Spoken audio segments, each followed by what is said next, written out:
Guys দেখেন এগুলা কি জানেন, খুব একটা উপকারিতে আসে। এটা হলো মাথার মধ্যে তৈল লাগায়, আর এটা দিয়ে তৈল বানানো হয় বিশেষ 1 নম্বরের মধ্যে এই কার্যকরী। এটা কিন্তু অনেক সুন্দর একটা জিনিস। তারপর ওষুধ ভালো প্রোডাক্ট বানানো যায়। ইভেন দেখা গেছে যে এটা দিয়ে কি হয়, এই ন্যাচারালি যারা অন্ততপক্ষে হার্বালের কোনো ওষুধ খেতে চায় ভালো, এটা দিয়ে সেই মেডিসিনগুলো বানায়, কোনো সাইড এফেক্ট কিছুই হয় না। অবশ্যই খুব ভালো কাজ করে। উফ, ঝাক্কাস। আমি জানতামই না এগুলো যে এখানে আছে। এটা কি লজ্জাপতি গাছ? কি গাছ এটা?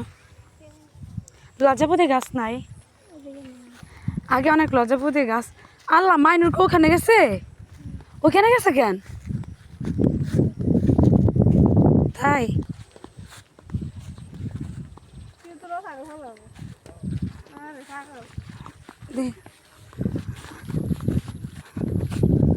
ভয় লাগে বিষয়টা। ওখান থেকে আসছে, আমার জীবনটা বাড়িয়ে যাবে। এটা তো একদম লড়ে। আল্লাহ আল্লাহ আল্লাহ, মা এখানে তুমি আসো না, আমি জানি তারপর তুমি এসো। আমার ভয় লাগে, আমি জানি তারপর তুমি আসো।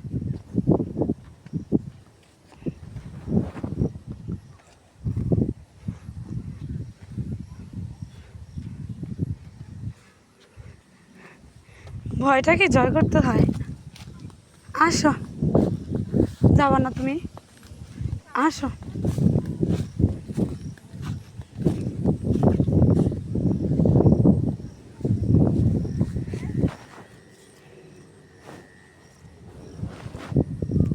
এই গাছগুলো দেখা গেছে ঢাকা শহরে টোটালি একটা ফুল গাছ, অথচ সেখানে প্রত্যেকটা জায়গায় আনাজ সেখানে আছে।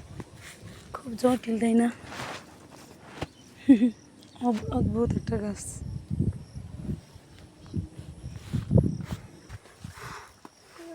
এটা কি গাছ রে এগুলা?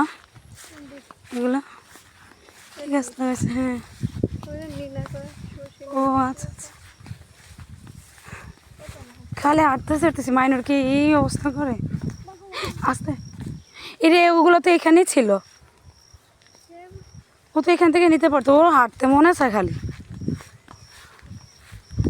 কই কোন দিয়ে গেল? আল্লাহ, হ্যাঁ কি করে? কার সাথে গল্প করে? আরে মাইনুরের বাচ্চা রে, ছাগলের কি সেবো না তো আবার? খালেদা, খালেদা আমি নেই, এগুলা নেই। বলি বাইতে বস্তা করে যেমন। হ, আমার আর সহ্য হইতেছে না রে। পুরো গাছ নিজে থেকে উড়ে বস্তা বাঁধালাম।